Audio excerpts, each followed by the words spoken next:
안녕하세요. 워런 버핏처럼 매일 신문을 박준모와 함께 읽으면서 투자의 고수가 됩시다. 워맨 신박 오늘 9월 26일 금요일 순서입니다. 아기다리 고기다리 던 금요일이 됐습니다. 자, 좀 있으면 손님이 오시기 때문에 오늘은 정말 죄송한데 웜의 소통을 좀 짧게 하도록 하겠습니다. 짧게 할 수 있을지는 모르겠지만 짧게 하겠습니다. 전문 투자 운용사 전무님과 정통 클래식이다. 언밸런스한 조합이라는 생각이 드는 순간 중요한 연회 장소에서 라이브 클래식 연주곡을 들으며 식사하던 그림이 오버랩 됐어요. 오케스트라와 갈라 투자 콘스트.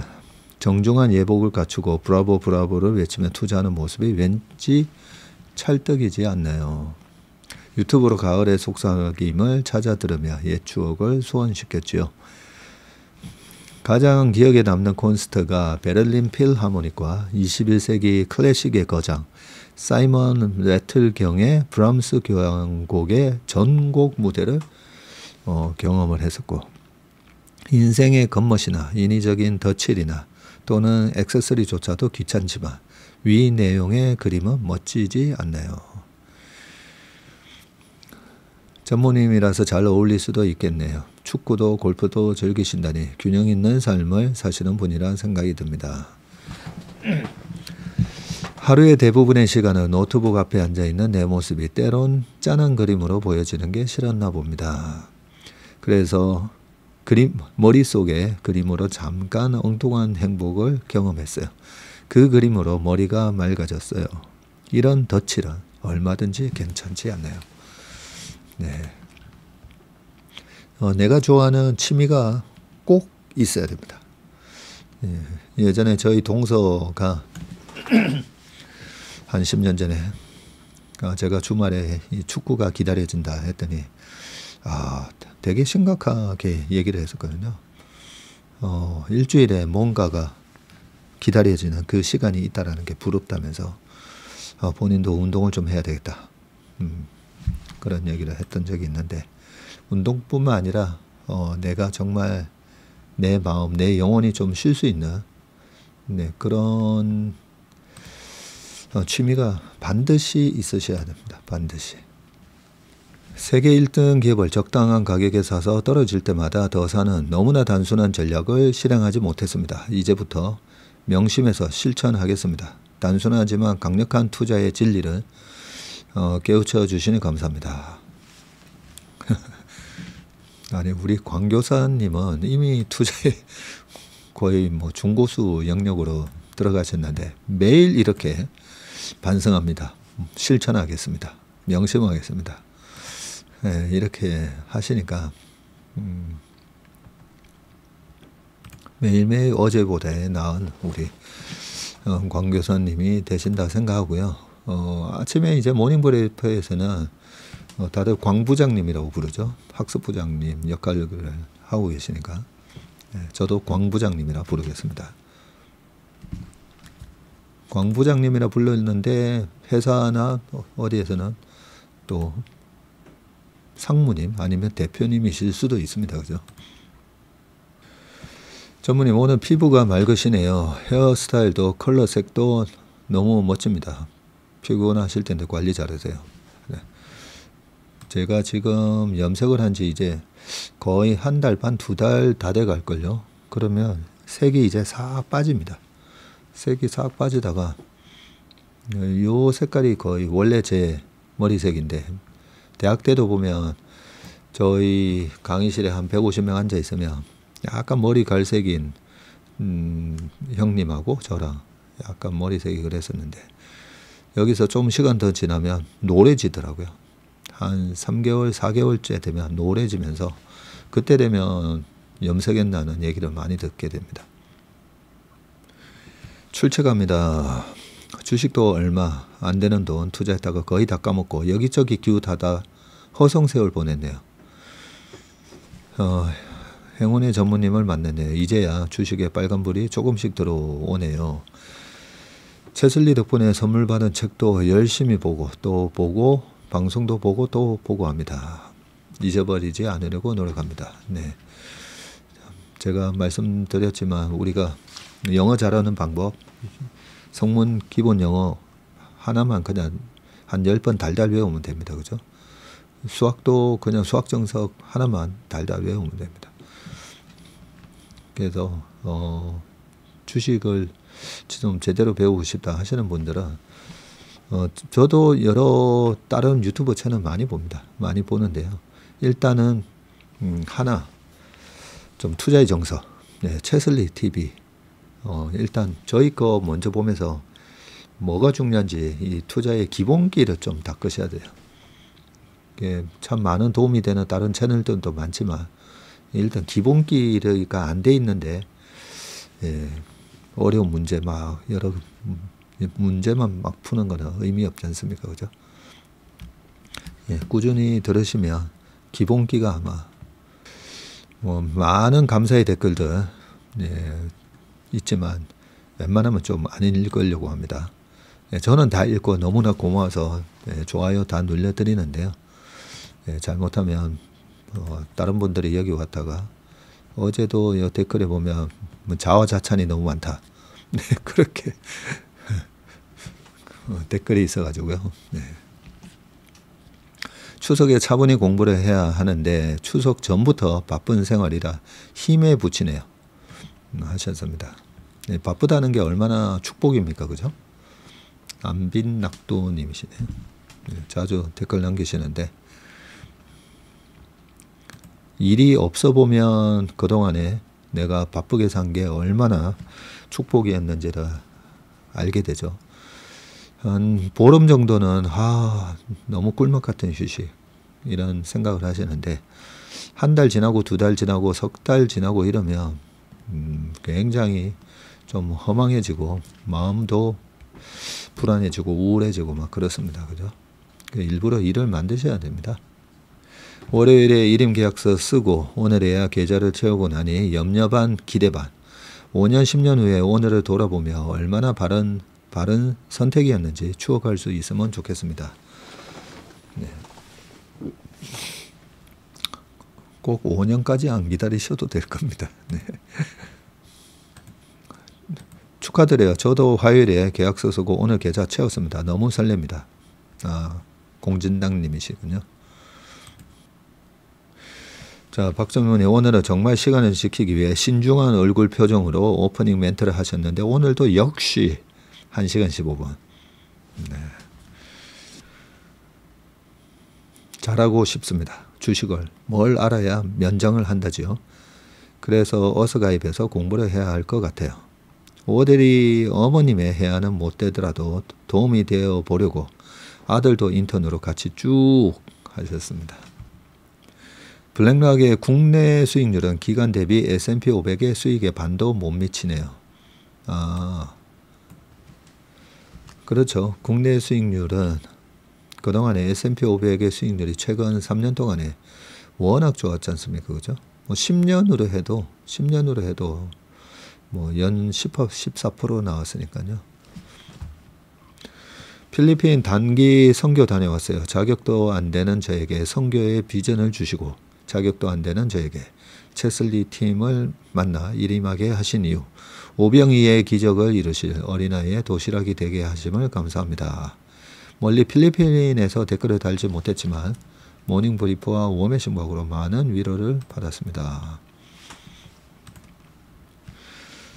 전무님께 심리적으로 참 많이 의지하고 위로받고 또 배우고 있습니다. 아이들 교육에 대해서도 귀한 말씀 귀 기울여 들었습니다. 저는 중2, 초5 2명의 자녀가 있는데 아이들이 자신이 좋아하는 일을 잘 찾아서 세상을 행복하게 살아갈 수 있기를 바라는 마음입니다. 헌데 부모의 정보력이, 부모의 경제력과 개입이 아이의 미래에 끼치는 영향이 크기에 부모가 어느 정도는 아이들의 길잡이를 해줘야 하지 않을까 하는 생각이 듭니다. 헌데 어떻게 이끌어줘야 할지 부모로서 잘하고 있는지 늘 고민 걱정이 되긴 합니다. 애공 별 말씀을 다 드리네요. 그래도 최근에 계속 모닝브리프랑 이 웜의 신박에 댓글 남기시는 거 보니까 지난번 수술하신 거 잘 되시고 잘 빠르게 쾌유되신 것 같습니다. 그죠? 네. 일단 엄마가 건강하셔야 되고요. 두 번째, 중2, 초5 굉장히 중요한 시기에 이제 들어섰다. 그죠? 아이들이 자신이 좋아하는 일이 뭔지 나중에 제가 그렇게 얘기하거든요. 한 25살 전까지 찾으면 된다고.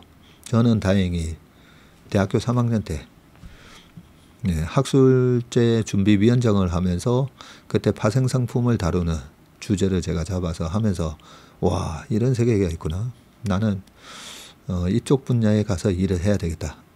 그 대학교 3학년 때 그걸 발견했으니까 저는 진짜 천운이죠. 천운. 그리고 제 친구 중에 2명이 해태제과를 들어갔었거든요.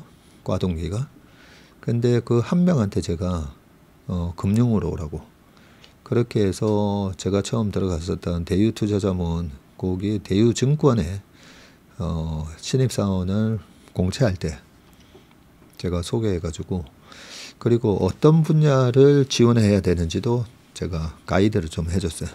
대학생들이 증권사에서 뭘 하는지 그냥 브로커리지 영업 말고는 뭘 알겠습니까? 그죠? 그래서 제가 거기다가 인수금융 뭐 이런 분야가 있는데 너는 여기다가 체크해라. 그 사람들이 잘 모를 거니까 거기에 체크해가지고요. 걔가 95년도 입사였던 것 같은데 그러고 나서 나중에 제가 유학 갔다 왔더니 벌써 그때 뭐 좀 큰 부자가 되어 있더라고요. IMF를 겪으면서 99년도에 증권사 직원이 돈 많이 벌었지 않습니까? 그죠? 그리고 일반 주식 영업이 아니라 인수금융 이런 쪽을 하다 보니까 뭐 IPO하고 그 다음에 채권 은행들이 채권 그 은행이 아니라 기업들이 채권 발행하고 뭐 전환사채 이런 것부터 시작해 가지고 인수주간 업무, 언더라이팅 업무 뭐라고도 하기도 하고 그런 거 하면서 그쪽 분야 완전 전문가가 돼 가지고요. 꽤 크게 좋아졌습니다. 그래서 동기들 모임하면 제일 밥 많이 사는 그때 당시에는 저 때문에 인생이 바뀌었죠. 근데 반면에 해태제과를 또 다른 해태제과 들어갔던 친구는 해태제과 갔다 오니까 망했더라고요. IMF 지나고 나왔더니 망해가지고 그 친구는 지금 호주에 이민을 갔습니다. 이민은 가서 또 잘 살고는 있습니다. 그렇기 때문에 우리가 잘 모릅니다. 예. 그래서 제가 그 저희 대학교에 졸업한 선배들이 가서 이런 분야도 있다. 예, 각 분야의 선배들이 2시간씩 시간을 내 가지고 학교 가서 이제 특강을 하는 정경 렉처라는 그런 클래스가 만들어져 가지고요. 그 선배들이 가서 이런 분야가 있다 이런 걸 소개하는 그런 과목이 있는데 거기 계속 가서 특강을 해주는 이유가 대학 다닐 때 뭘 알겠습니까? 그죠? 내 부모나 뭐 친인척들이 하고 있는 비즈니스 말고는 좀 잘 모를 수가 있기 때문에 아무튼 우리 아이들이 적성에 맞는 그리고 즐길 수 있는 그런 일을 하면 나중에 좋긴 할 건데 그거는 아이들도 모르고 우리 부모도 모를 가능성이 높습니다. 5년 뒤, 10년 뒤에 세상이 어떻게 변할지 모르지 않습니까? 그죠? 그래서 뭘 어떻게 해야 되냐. 저는 제가 늘 강조 드리는 거 있잖아요. Work hard and be nice. 그러니까 be kind, be nice. 저는 부모가 성공할 수밖에 없나. 행복하게 살 수밖에 없나. 그 모습을 계속 보여주는 게 중요하다고 생각합니다. 그래서 우리 모멘텀님 요즘 참 열심히 하시잖아요. 모멘텀 76이라고 되어 있는데 76년생이신가요? 76년보다는 중이면 어떻게 될지 모르겠네요. 아무튼 부모가 아이들한테 이거 해봐라 보다는 그냥 항상 열심히 노력하는 그런 모습, 그리고 다른 사람들한테 친절한, 그리고 여러 가지 뭐 봉사활동할 수 있으면 좋고, 그런 모습을 보여주는 게 저는 부모가 할 수 있는 방법이라고 생각하고요. 그 다음에 제가 초등학교 자녀를 둔 부부가 오면 한 5가지는 얘기해 주거든요. 할 수만 있다면 일단 아이들한테 운동, 건강이 제일 중요하니까요. 남자든 여자든 운동을 잘하면 이 자신감도 있고 좋은 취미가 생기잖아요. 아까 말씀드렸다. 좋은 취미가 생기기 때문에 인생에 내가 일하는 또는 내가 뭐 학업을 하든 뭘 하든 뭐 힘들 때 그런 운동으로 스트레스를 풀 수 있기 때문에 건강과 취미를 동시에 챙기는 차원에서 운동을 시켜야 되고, 그래서 저희 아이들은 저희 아들, 딸 전부 다 태권도 3품까지 했어요. 그러니까 3품까지 하려면 중학교 때까지 해야 되거든요. 보통은 애들 공부시킨다고 한 초4, 초3까지만 보내고 초5부터는 안 보내잖아요. 그러니까 저희 아이들은 중2 때까지 다 보냈습니다.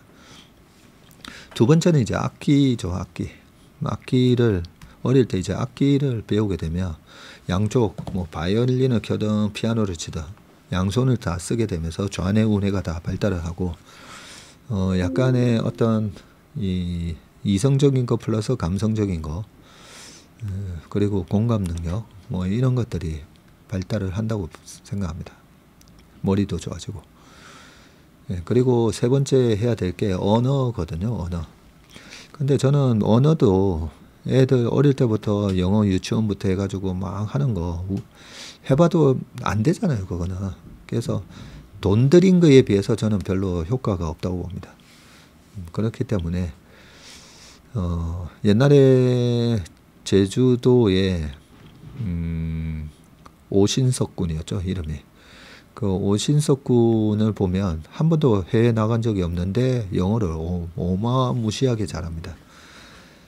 그 자막을 안 켜놓은 상황에서 뭐 프렌즈라든지 이런 영화, 여러 가지 영화를 계속 보여주고, 그 다음에 영어 바이블 같은 거 따라 읽게끔 계속 하면 따라 하게끔, 그것만 한 1년 반 시켰더니 영어를 완전히 원어민처럼 하죠. 그래서 약간 효율적으로 하는 게 좋은데요. 그렇지 않으면 그냥 나중에 애들 대학교 때나 뭐 이럴 때 한번 유학 한번 갔다 와도 되고요. 근데 아무튼 영어가 아무래도 글로벌한 랭귀지다 보니까 우리가 한글 유튜브만 해도 참 컨텐츠가 많긴 한데, 영어로 유튜브에서 서치를 하면 어마무시한 데이터들이 있지 않습니까? 그죠? 컨텐츠가. 그래서 언어를 좀 가르쳐 주면 좋고요. 그 다음에 네 번째는 아무래도 좋은 친구들. 그래서 저희 아버지께서 얘기하신 게, 좋은 친구 사귀는데 돈 아끼지 말고, 좋은 음식 먹을 때 돈 아끼지 말고, 내가 이걸 먹을까 저거 먹을까 할 때는 웬만하면 몸에 좋은 거, 좀 비싸더라도 몸에 좋은 거 먹으라는 말씀이셨고요. 그리고 또 하나가 좋은 책 사볼 때 돈 아끼지 말라. 제 중학교 때 친구 중에 어떤 아버지는 그 클래식, 좀 전에 클래식 음악 나와서 그런데 그 좋은 음악 듣는데 돈 아끼지 말라고 해서, 그래서 제 친구가 항상 이 베를린 필하모니에서 나오는 그 노란색으로 된 거, 그 클래식을 그걸 전부 다 CD를 그거 꽤 비쌌잖아요. 그 중학교 때니까 80년대 중반에 80년 그때 한 3,000원 정도 꽤 비쌌던 걸로 기억하는데, 좋은 음악이나 좋은 책, 좋은 친구 뭐 이런 얘기를 하셨는데, 좋은 친구를 만들어 줄 수 있으면 좋고요. 그리고 마지막 하나가 뭘까요? 다섯 번째 마지막 하나가 종교입니다. 종교. 종교는 종교를 믿든 안 믿든 저는 믿든 안 믿든 뭐 여러 번 말씀드렸지만 우리 인간이 스스로 우리 스스로 뭐 많이 저거 할 수 있다고 생각하는데 정화될 수 있다고 생각하는데 그렇지 않습니다. 그죠? 네, 그것도 컨시스턴트하게 내가 나를 수양해야 내 자신이 제대로 된 그 인격체가 되는 거지. 안 그러면 어떤 사람이 되냐면요. 저 사람은 말과 행동이 다른 사람이 돼요. 예, 말은 이래라 저래라 뭐 이래야 된다 저래야 된다 뭐 좋은 말 다 하면서 실질적으로는 전혀 그렇게 실천하지 않는 분들 많지 않습니까? 그죠? 예, 그래서 종교 크게 우리나라에는 이제 불교와 기독교 뭐 그리고 천주교도 있긴 하지만 종교를 통해서 아이들한테 우리가 살아가는 이 세상이 큰 이렇게 우리가 뭐 시간으로 따져도 뭐 100년 산다고 해도 찰나에 불과하지 않습니까? 그죠? 네, 찰나에 불과하고 겸손을 배우게 됩니다. 종교 생활을 하게 되면 겸손이라는 걸 배우게 되죠. 그리고 뭐 불교 자비, 기독교 사랑, 그죠?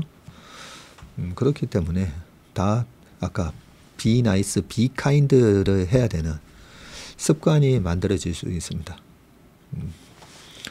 그래서 마지막으로는 부모가 내가 종교를 믿든 안 믿든 종교 생활을 하든 안 하든 가까운데 교회를 나갔든지 아니면 절에 그런 걸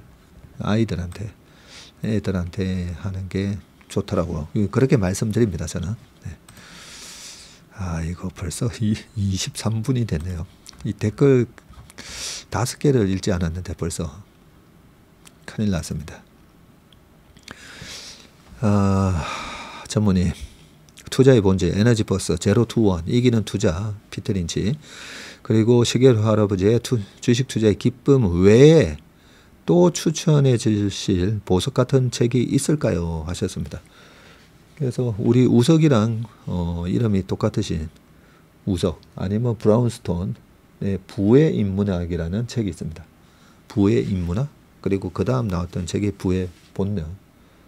그 책 꼭 이번에 보시기 바라겠습니다. 저도 이번 추석 때 좀 책을 많이 읽을 생각이라고 했잖아요. 저 위에 또 저희 고객분께서 보내주신 책이 있는데 이번 추석 때는 정말 책을 한 5권 정도 볼까 생각을 하는데 제가 읽는 것도 느리거든요. 읽는 것도 느려가지고 자, 전무님 1.2배속으로 말씀하신다고 하니까 전무님 처음 만났을 때가 생각나네요. 항상 1.25배속으로 듣다가 실제로 만나니까 너무 느리게 말씀하시는 것처럼 들려서 다른 사람을 만나는 것처럼 느껴졌습니다. 제가 이 댓글 보고 빵 터졌거든요. 저 딴에는 1.25배속으로 말한다고 해놓고 어제 방송을 봐도 참 느리더라고요. 1.5 제가 제 거 1.5로 듣거든요. 1.5로 들어도 강한국 작가가 아마 말하는 속도가 제 얘기하는 거에 한 1.75 될 거예요. 남들 하는 것과 다르게 해야 할 것 같아서 주식 비중 줄이지 않고 들고 있는 상태입니다. 추석 전 3일을 저가 매수 적기로 보고 계신데 아직 그 생각 변함 없으신지요? 네, 오늘 좀 많이 빠진다 그죠? 보통 추석 5일, 4일, 3일까지는 왜 그런지 말씀드렸죠. 지금 신용이 23조거든요. 그 신용을 잔뜩 들고 있는 사람 입장에서는 추석 때에 뭐 9.11 테러 같은 게 터지면 어떻게 할 겁니까? 그죠? 그러다 보니까 그 많은 레버리지 포지션을 들고 갈 수가 없습니다. 줄이게 돼 있어요. 그것 때문이라도 어느 정도 조정은 좀 있을 건데 거기에 뭔가 트리거가 빵 발생하면 더 이제 좀 빠지는 경향이 있긴 합니다. 9월 말에 퀀텀 투자, 퀀터 얘기하시는 거죠? 퀀터 투자 시작해 보려고 합니다. 원칙은 말일 종가일 텐데 이번에는 추석 연휴 전날에 사도 괜찮을 거예요.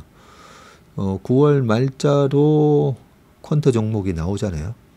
나오니까 그러면 추석 전전이다, 그죠? 우리가 10월 2일부터 쉬니까, 그죠?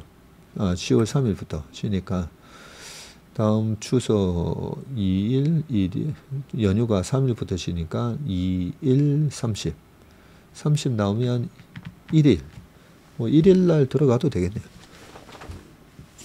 퀀터는 그냥 퀀터 법칙대로 하는 겁니다. 지나고 나서 내가 한 이틀 뒤에 살 걸, 아니면 먼저 살 걸, 그게 아니라 그냥 그 퀀터 전략이 저희가 한 2년 해보니까 꽤 괜찮더라고요.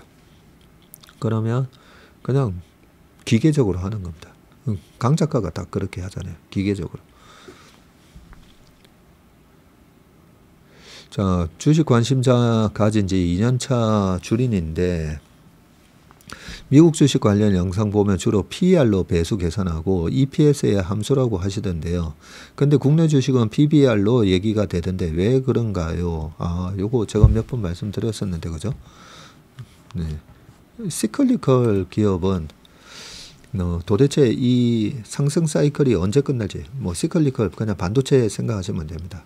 반도체가 어디까지 올라갈지 모르잖아요. 그리고 떨어질 때도 어디까지 떨어질지 모르잖아요.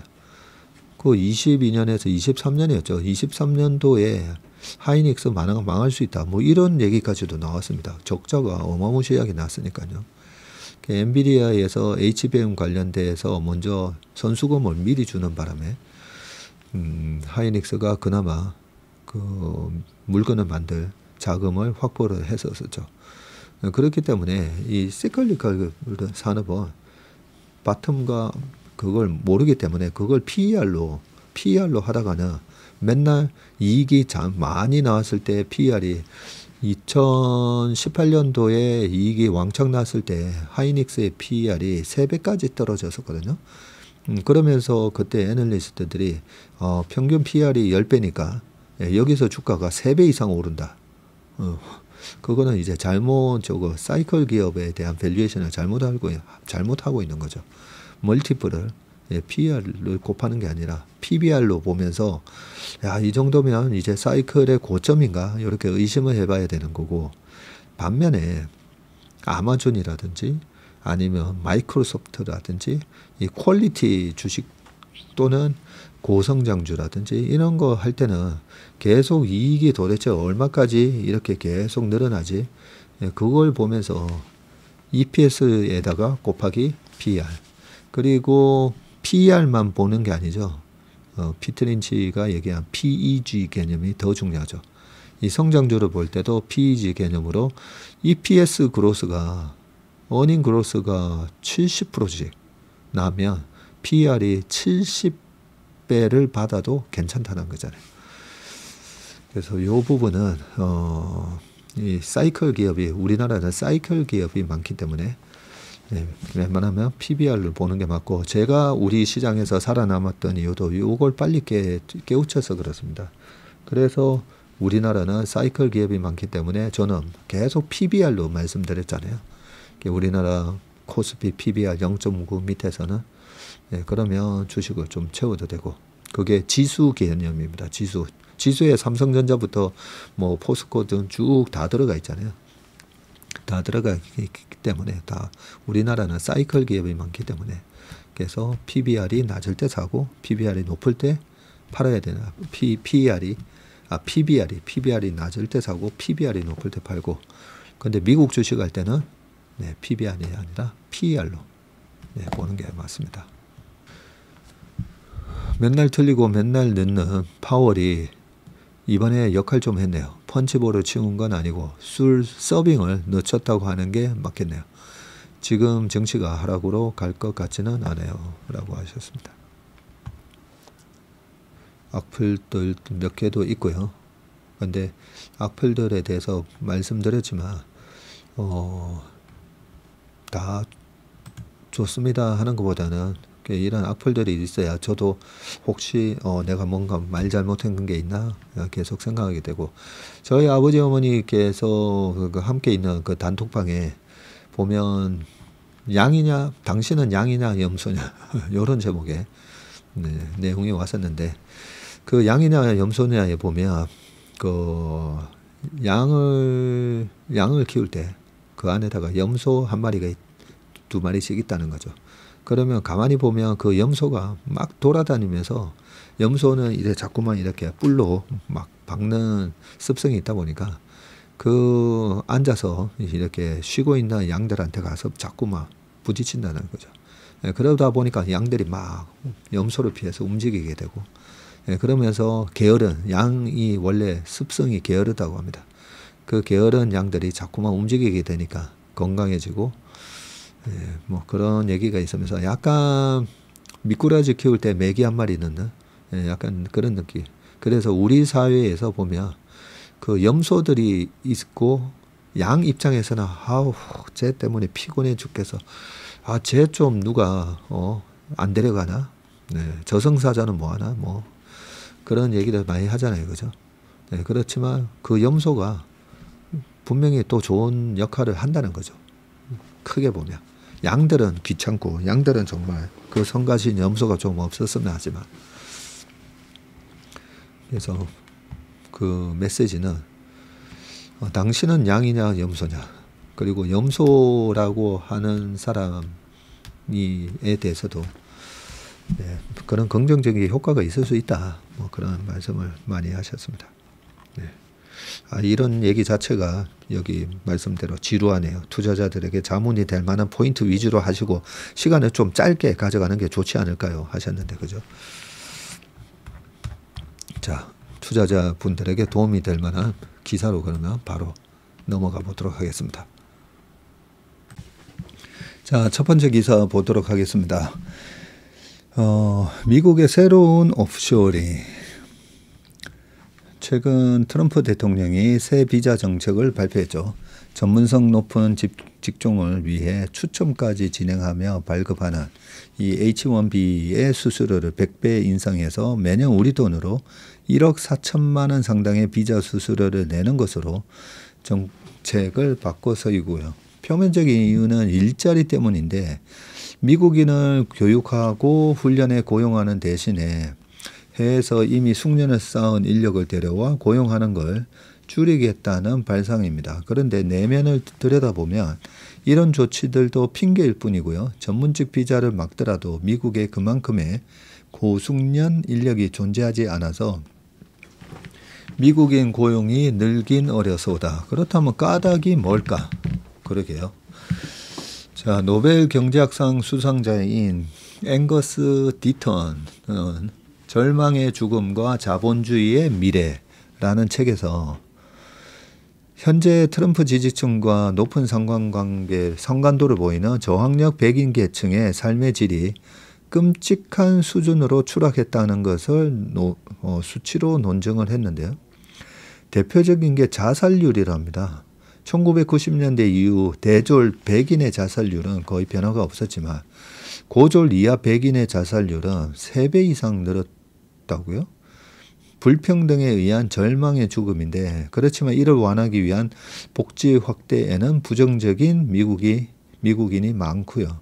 버클리대 마틴 길렌스 교수가 왜 미국인들은 복지를 싫어하는가 에서 주장을 했듯이 무자격 복지 수혜자의 무임 승차가 싫어서이다라고 하고요. 자, 학력에 따른 미국 백인의 사망률 이렇게 나오는데, 이 그래프를 보니까 옛날에 93년도만 하더라도 20명 대 한 37명이었다가 지금은 고졸 이하 백인이 93명, 대졸 이상 백인은 26명 정도. 자, 본인들이 겪는 고통의 원인도 잘 모르는 이들을 감화시킨 게 트럼프의 미국을 다시 위대하게, 이 마가 정책인데, 옛 대선 후보가 국민들께 물었던 살림살이 좀 나아지셨나요? 라는 물음과 기능적으로 같으나 껍데기에는 사회주의적인 복지 대신에 미국인 일자리를 빼앗는 외국인을 내쫓아는 기만책을 더 씌웠고요.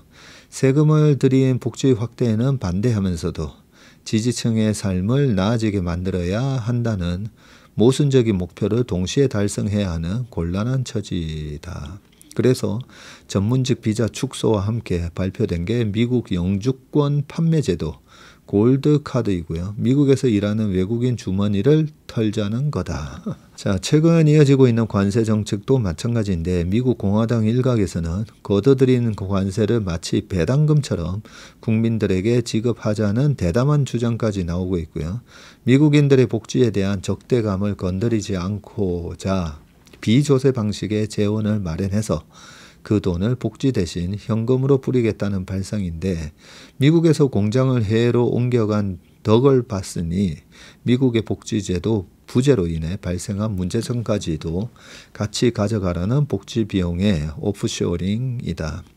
세계화로 얻어진 풍요가 모두에게 고루 분배되질 않아서 생긴 게 미국의 절망한 백인들과 그들의 증오를 먹고 자라난 마가 세력인데 우리 국민 300여 명이 억울하게 구금됐던 사태가 재발하지 않으려면 미국 백인들의 절망이 어떻게 정책으로 바뀌는지 바르게 이해해야만 한다. 자, 그 다음 기사 보겠습니다. 차세현의 뉴스터치, 중국의 뒤늦은 개도국 졸업. 빌 클린턴 전 미국 대통령은 2001년 중국의 WTO 세계무역기구 가입을 앞두고 자유를 얻은 지니는 요술램프 속으로 돌아가지 않을 것이라고 전망을 했고 민주주의 가치인 경제적 자유를 받아들인 중국이 자연스럽게 정치적 민주화를 이룰 것이라는 얘기였고요.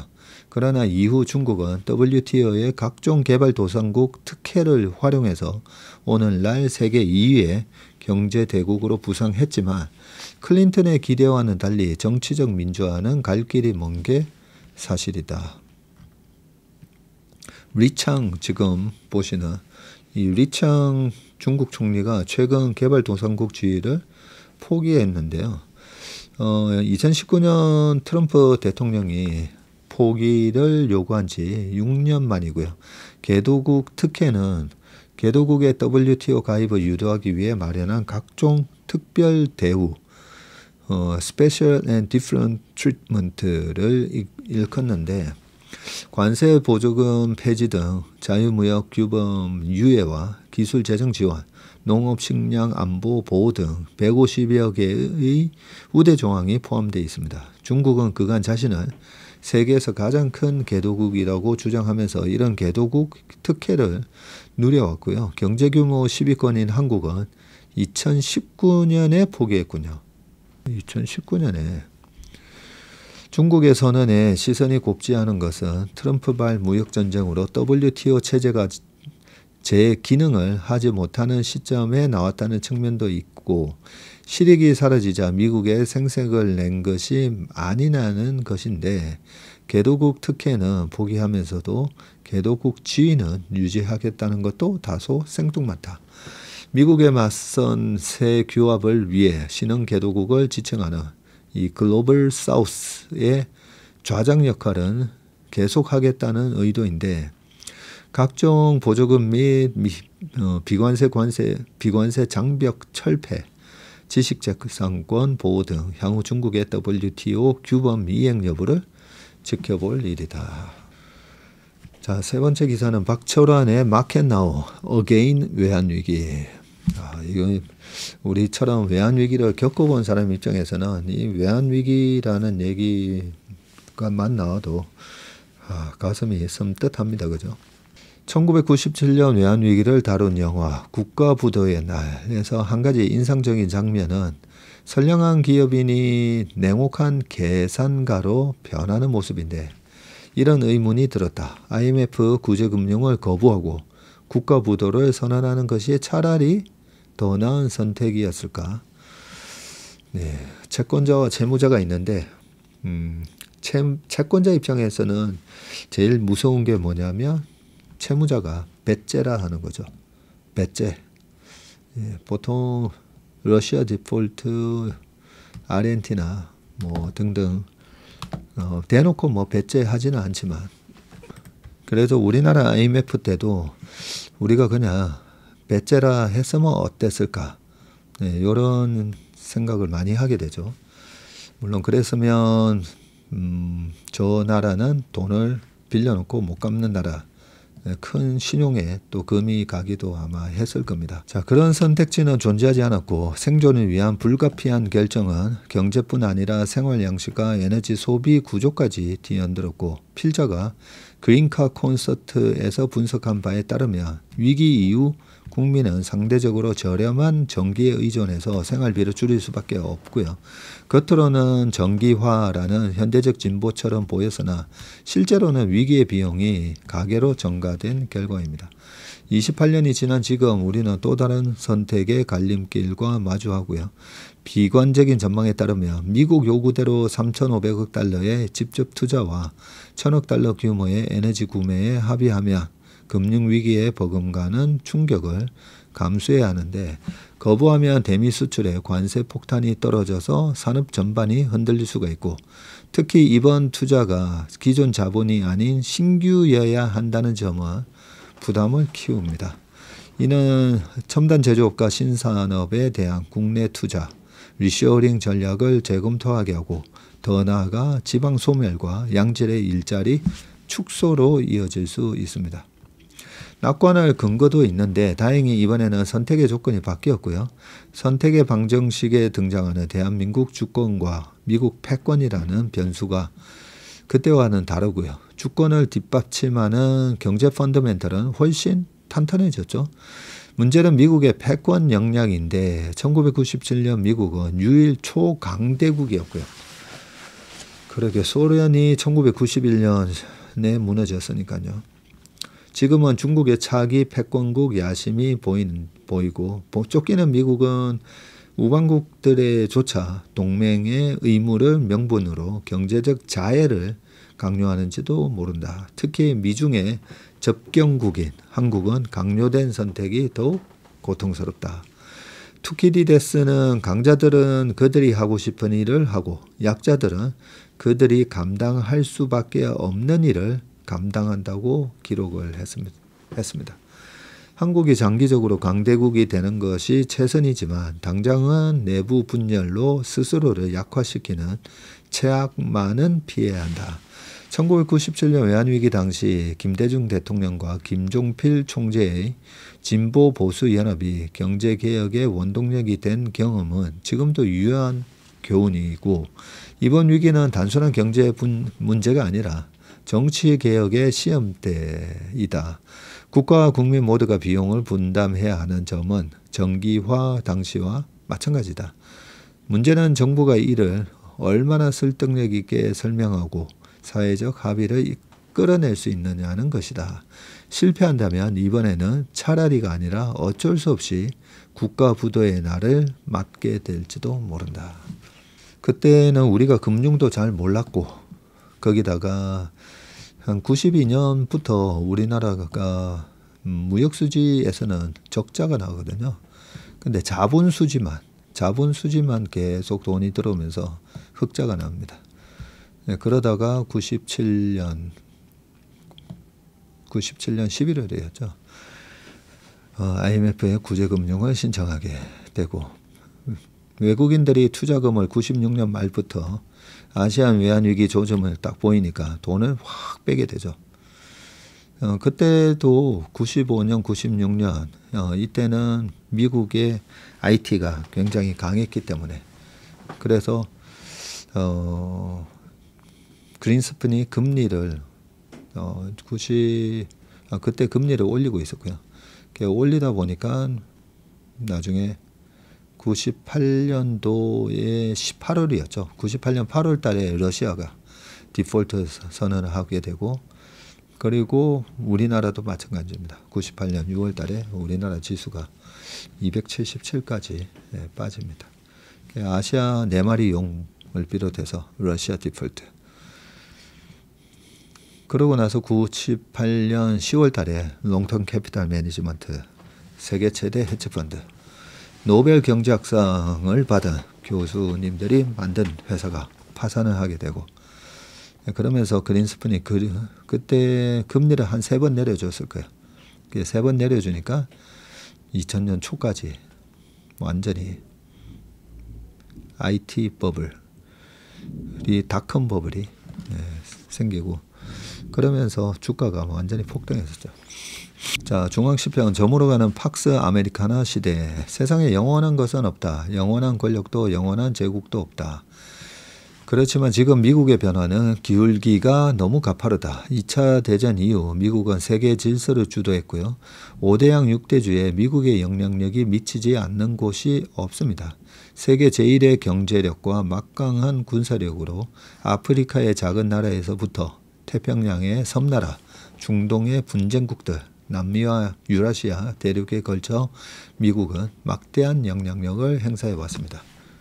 지금도 약 80개국의 미군 기지와 병력을 주둔시키고 있고요. 해가 지지 않았던 19세기 대영 제국과도 비교되지 않을 만큼 지난 80년간 지구촌에서 미국의 역할은 절대적이었죠. 그런 팍스 아메리카나 시대가 이제 서서히 저물어가고 있다. 트럼프 정부는 이를 재촉하고 트럼프 이후에도 회복은 쉽지 않아 보인다. 민주당은 너무 진보로 흘러가 버려 차기 집권 가능성이 높지 않고, 공화당은 트럼프 추종자가 주류를 장악했습니다. 사실 미국의 상대적 국력은 2차 대전을 정점으로 서서히 하락해 왔는데, 2차 대전 이후 미국 경제는 세계 총생산의 절반을 차지했으며, 그래요? 미국이 세계 총생산 GDP의 절반을 차지했고, 군사적으로는 1949년 소련이 핵을 개발하기 전까지 유일한 핵 보유국이었고요. 1970년대 들어서는 세계 총생산의 3분의 1을, 지금은 4분의 1을 차지하고 있습니다.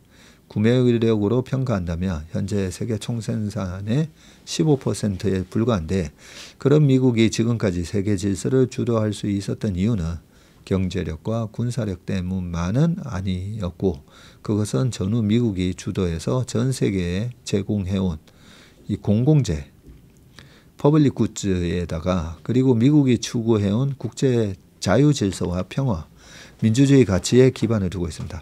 브레튼 우즈 체제를 기반으로 하는 국제 금융 질서와 WTO 체제를 기반으로 하는 국제 교육 질서, 그리고 나토 등 각종 안보 동맹 위에 미국은 글로벌 헤게모니를 쥐고 세계 경찰의 역할을 해왔는데, 때로 논쟁적 전쟁을 일으키기도 했으나 국제평화와 질서를 유지하려 했고, 지구촌은 그런 미국의 역할을 받아들였습니다. 그리고 이러한 질서는 전후 지구촌의 안정과 번영을 가져왔죠.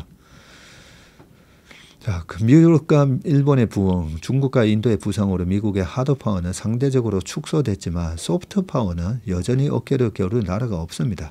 그러나 지금 트럼프의 미국은 이를 너무 쉽게, 너무 빠른 속도로 무너뜨리고 있는데, 미국의 건국 아버지들이 설계하고 역대 지도자들이 지켜온 이 공화국의 가치, 민주주의의 가치, 국가기관에 대한 신뢰를 트럼프 정부는 근본에서부터 흔들어 놓으면서 동맹들을 위협하고 수탈적 관세 협상과 투자를 강요하며 이들의 마음을 돌아서게 하고 있습니다. 앞으로 세계에서 미국의 지위가 하루아침에 바뀌지는 않을 것이지만, 미국은 여전히 세계 최강대국이며 당분간 미국을 대체할 파워는 없습니다. 그러나 미국이라는 나라의 권위와 역할은 이제 돌이킬 수 없는 길로 접어든 것으로 보인다. 근대사에서 미국은 대표적인 포용적 국가였고, 그것이 미국의 번영을 가져왔는데, 중국의 위협보다 미국이 더 경계해야 할 일은 내부의 포퓰리스트 국수주의 부상이었으나 미국 정치는 이에 실패했다. 이제 우리는 팍스 아메리카나 시 이후의 세계에 대해서 대비해야 할 때다. 네, 쭉 돼 있고요. 서유럽, 일본, 한국, 대만은 전후 미국의 안보 보호막 속에서 번영해왔다. 팍스 아메리카의 태조는 이 나라들에게 가장 먼저 영향을 미치게 될 거고, 지금 우리는 한편으로는 미국과의 제조업 협력을 강화하면서 다른 한편으로는 다른 우방국들과 연대해서 자유무역 질서를 지키기 위한 경제 외교를 강화해야 합니다. 나아가서 점점 불안해지는 세상에서 생존하며 국익을 지키기 위해서는 자주 국방력의 강화, 남북 긴장 완화, 그리고 외교의 실질적 다변화를 위한 실력을 쌓아가야 한다. 국제질서 대전환기에 국내 분열과 갈등 심화는 치명적이다. 역사의 과오를 되풀이하지 않도록 지금은 나라의 지혜와 힘을 모으는 통찰력 있는 리더십을 발휘해야 할 때다. 네. 말씀은 다 맞는 얘기인데 우리가 열심히 공부하고 열심히 하고 이런 정세 변화에 근데 참 구체적인 실천 방안들이 좀 필요한 것 같습니다. 그죠? 자, 이혜진의 승부수 네이버가 업비트를 품는다는 뉴스가 나왔죠. 국내 1위 간편결제 서비스 네이버페이와 세계 3위 가상자산 거래소인 업비트가 원팀이 되려 하고 있고요. 간편결제와 블록체인을 결합하는 한국판 핀테크 빅딜을 통해서인데 지난해 3월 네이버 이사회 의장으로 복귀한 이혜진 창업자가 글로벌 디지털 자산 시장에서 경쟁하기 위한 승부수를 던졌다는 평가인데 네이버페이 운영사 네이버 파이낸셜은 업비트 운영사 두나무를 100% 자회사로 편입하는 포괄적 주식 교환을 추진하고 있습니다. 두나무를 자회사로 편입한다고요? 100% 자회사로? 포괄적 주식 교환이란 두 회사가 서로 주식을 맞바꿔서 한쪽이 다른 쪽 지분 100%를 확보하는 방식인데 합병처럼 법인이 사라지는 게 아니라 기존 회사들은 그대로 두고 지배 종속 구조만 새로 짜는 게 특징입니다. 업계에서는 네이버 파이낸셜이 신주를 발행해서 두나무 주주들에게 나눠주고 그 대가로 두나무 주식을 모두 넘겨받아서 100% 자회사로 편입하는 방식의 거래가 될 것으로 전망하고 있고요. 네이버 파이낸셜의 최대 주주가 네이버이기 때문에 실제 거래가 성사되면 네이버랑 네이버 파이낸셜 그리고 두나무 이어지는 수직 계열 구조가 만들어집니다. 네이버는 공시를 통해서는 주식 교환을 포함한 다양한 협력을 논의하고 있지만 추가 협력 사항이나 방식은 확정된 바 없다고 협력을 논의하고 있다라고는 했네요. 이러면 다음 달 열릴 이사회에서 안건이 논의될 전망이고 네이버 주가가 그래서 11.4% 급등을 했습니다. 두나무는 공동 창업자인 이 송치영 회장과 김형년 부회장이 각각 25.5, 13.1의 지분을 갖고 있는데 거래가 성사되면 두 사람은 신주를 받아서 네이버 파이낸셜의 주요 주주가 되고 경영은 기존 체제를 유지할 것으로 보입니다. 두나무가 네이버 파이낸셜의 자회사가 되면 네이버의 결제 유통 채널을 확보할 수가 있고 두나무는 이달 초 자체 웹3 기반 블록체인 인프라인 기와 체인과 기와 월렛을 공개했고요. 이는 스테이블 코인의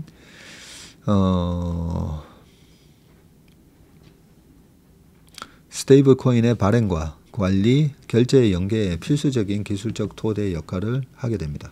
네이버의 방대한 사용자 기반과 두나무의 블록체인 인프라가 결합하며 스테이블 코인을 중심으로 한 새로운 디지털 금융 생태계를 구축할 수 있다는 전망이 나옵니다. 그동안 또 따라붙던 지배구조 리스크도 상당 부분 덜 수가 있고요. 두나무는 비상장사로 공동 창업자와 소수 대주주 중심의 지분구조 탓에 경영 투명성과 이해상충 문제가 꾸준히 지적되어 왔는데 하지만 네이버 파이낸셜 산하로 편입이 되면 그룹 차원의 내부 통제와 감사 리스크 관리 체계가 적용돼서 투명성이 높아지고 규제 대응도 체계화할 수 있게 됩니다. 글로벌 사업을 본격화한 네이버 입장에서도 디지털 자산은 기존 쇼핑, 콘텐츠, 페이 생태계를 하나로 묶어낼 새로운 성장축이 될 수가 있고요. 특히 스테이블 코인은 국경을 넘어서는 결제와 송금을 가능하게 해서 네이버가 이미 확보한 글로벌 사용자 기반을 금융 영역으로 확장하는 데 도움이 될 수 있다고 되어 있습니다. 남은 관건은 규제와 지분 구조인데 금융당국의 승인 절차도 넘어야 되고요. 또 두나무의 기업 가치가 더 크다는 점을 고려한 주식교환 비율 상정도 변수가 될 거고요. 스테이블 코인은 이미 디지털 통화이자 결제 수단으로 금융 송금이나 무역 결제까지 확장할 수 있다면서 이런 흐름이 강화되면 블록체인과 핀테크의 만남이 시너지를 낼 수 있을 것 같다라고 서강대 정유신 교수가 얘기를 했습니다. 네. 자, 마지막 기사입니다. 자, 3,500억 달러 유출 우려에 강달러까지 환율 1,410원 위로 올라가면서 급등하고 오늘 시장이 많이 빠졌다, 그죠? 네. 네. 코스피가 2.5%, 코스닥이 한 2%, 이러고 있네, 보니까. 자, 내용 쭉 보면, 환율이 지금 위로 올라가고 있고요. 네. 환율이 항상 보면 위험에 대해서 가장 먼저 반응을 합니다. 자, 환율이 크게 오른 거는 달러 강세와 관련돼 있는데 미국의 경제 지표가 호조를 나타낸 것으로 확인되면서 페드의 금리 인하 필요성이 상당폭 떨어진 거고요. 미국의 GDP 증가의 확정치가 3.8%로 집계가 됐죠. 3.3보다 훨씬 높죠. 그래서 명목금리가 그 국가의 GDP 성장률과 기대 인플레이션 이런 걸 다 반영을 하거든요. 네, 그러다 보니까 GDP 성장률이 이렇게 높으니까 금리가 떨어지겠냐, 뭐 이런 거죠. 고용에 대해서도 악화되지 않았다는 평가가 나오는데 신규 실업보험 청구 건수가 21만 건으로 시장 예상치보다는 또 낮게 잘 나왔습니다. 올해 고용은 저속기여 상태에 있지만 경제 성장은 탄탄하며 9월의 고용 시장이 약화한 것으로는 보이지 않는다고 합니다. 네, 그렇다면 이 10월에 발표할 때 실업률이 뭐 갑자기 급등할 가능성은 없을 수도 있다, 그죠? 그러니까 경제가 호조를 나타내면 이 페드가 금리를 급하게 내릴 필요가 없어지고 최근에 주가 상승의 기폭제가 됐던 게 금리 인하지 않습니까, 그죠? 자, 3,500억 달러 유출의 부분에 있어서 트럼프 대통령은 그거는 업프론트 피라고 얘기하는 거죠. 하워드 로터닉 미국 상무장관도 투자 금액을 3,500억 달러에서 더 오히려 늘리라고 압박하고 있다고 합니다. 이런 미국의 압박에 3,500억 달러 이상을 현금으로 미국에 투자할 경우에는 지금 우리가 4,162억 달러 수준의 외환 보유액을 가지고 있는데 조달하기 어렵다는 거죠. 위재현 NH선물 이코노미스트는 대미 투자 관련해서 불확실성에 더해서 달러가 강세를 보이며 환율 상승 압력이 확대됐다라고 되어 있습니다.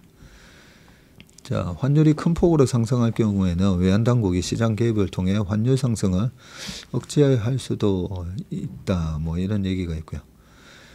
자, 환율이 불안이 커지면서 한국은행의 다음 달 기준금리 인하 가능성은 또 축소되고 있고 환율 수준보다 변동성에 유의하고 있는데 집값 불안이 여전한 가운데 환율까지 출렁이면서 금융 불안에 대한 우려가 확대되는 상황에서 금리를 내리면 불안 요인이 증폭될 수 있다는 점을 하느니 주의 깊게 볼 것이라고 전망했습니다. 금리 인하 기대가 축소되면서 국고채 금리도 상승하고 있고 이날 서울 채권시장에서 3년 만기 국고채 금리는 연 2.564%에 거래됐습니다. 전 거래일 마감 금리 연 2.528에 비해서는 소폭 상승을 했고요. 2년물 금리도 연 2.5%를 넘어섰다고 되어 있습니다. 네, 오늘 웜의 신박은 여기까지 하겠습니다. 행복하고 건강한 그런 주말 되시길 바라겠습니다. 한 주간 수고 많으셨습니다.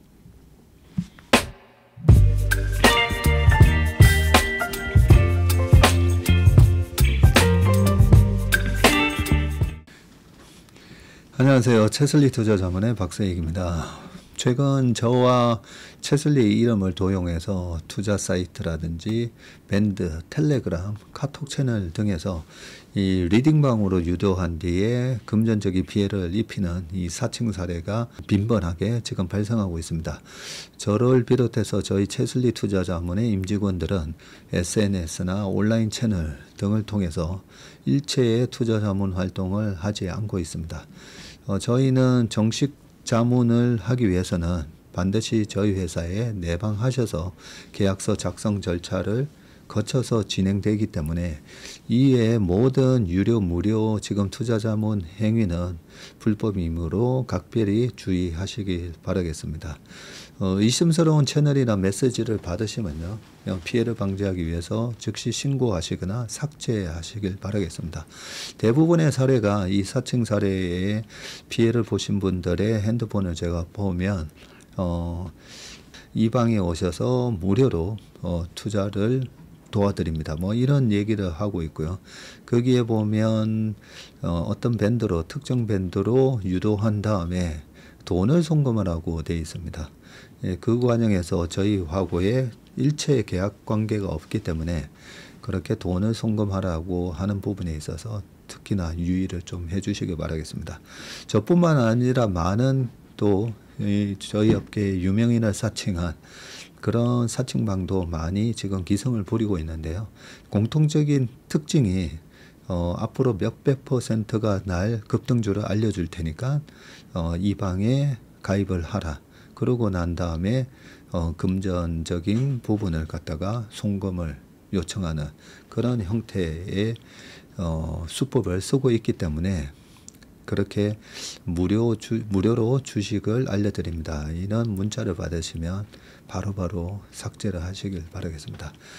저희 채슬리와 채슬리 임직원들을 많이 사랑해 주시는 저희 채슬리의 고객분들 그리고 저희 채슬리의 이 구독자분들이 이런 사칭 피해가 일체 발생하지 않기를 바랍니다. 그러면 여러분들의 가정과 일터에서 항상 평화와 행복이 가득하시길 기원합니다. 감사합니다.